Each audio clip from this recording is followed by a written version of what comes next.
জাতীয় গণতান্ত্রিক পার্টি জাকপায়ের সহসভাপতি ও মুখপত্র রাশেদ প্রধান বলেছেন, হাসিনা মুক্ত বাংলাদেশে ভারতের সন্ত্রাসী সংগঠন ইসকন চলবে না। নরেন্দ্র মোদীর হিন্দুত্ববাদ আর শেখ হাসিনার মুজিববাদ উভয়ে নিষিদ্ধ করতে হবে।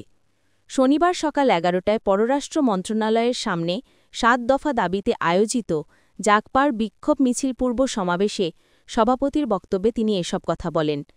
রাশিদ প্রধান অভিযোগ করেন, গাজীপুর থেকে মৌলানা মহিবুল্লাহকে গুম করে ভারতে পাচার করতে ব্যর্থ হয়ে ইসকন তাকে পঞ্চগড়ে ফেলে যায়। তিনি বলেন, প্রশাসন ছাত্রলীগ যুবলীগকে ব্যবহার করতে না পেরে এখন হাসিনা ইসকনকে ব্যবহার করছে। তিনি আরও বলেন, বিএনপি জামায়াত সহ সব গণতান্ত্রিক শক্তিকে বাইরে রেখে বারবার প্রহসনের নির্বাচন আয়োজন করছে হাসিনা সরকার। জনগণ ইতিমধ্যেই আওয়ামী লীগ, জাতীয় পার্টি ও ১৪ দলের অপরাজনীতি প্রত্যাখ্যান করেছে। জাকপার মুখপত্রের দাবি, গুম খুনে জড়িত সাবেক সেনা কর্মকর্তারা বিশেষ সুবিধা পাচ্ছেন, অথচ সাধারণ মানুষ বিচারবঞ্চিত। তিনি বলেন, আইন যদি সবার জন্য সমান না হয় তবে নির্বাচনে লেভেল প্লেয়িং ফিল্ড সম্ভব নয়। তিনি নির্বাচন পূর্বে জুলাই সনদ বাস্তবায়ন ও নভেম্বরে গণভোট আয়োজনের দাবি জানান।